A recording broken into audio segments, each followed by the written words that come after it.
呢個影片咧就係會教咧點樣安裝呢一個國內版可以插 4G SIM 卡嘅 IP Cam 嘅。呢一個就係插 SIM 卡嘅位置啦。呢一度就係插 Micro SD 卡嘅位置，同埋有一個 Reset Button 啦。跟住後面呢度就呢個 IP Cam 嘅二維碼，同埋有呢一個網線頭同埋電源嗰個插頭嘅。咁好啦，呢度有一個電源嘅火牛。咁而家我哋插咗個火牛先啦。跟住另外咧，你就要準備另外準備 Micro SD 卡啦，同埋一個 4G SIM 卡嘅。咁呢個香港卡係可以用到嘅。如果你都需要選購 IP Cam 產品，歡迎聯絡我哋。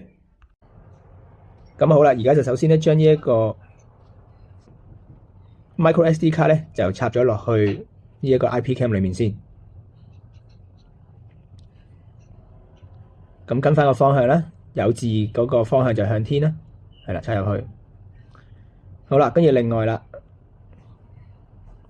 跟住呢一邊咧就要插呢一個 SIM 卡入去啦。咁你睇住啦，有一個角位嗰個咧就向裡面嘅，係啦。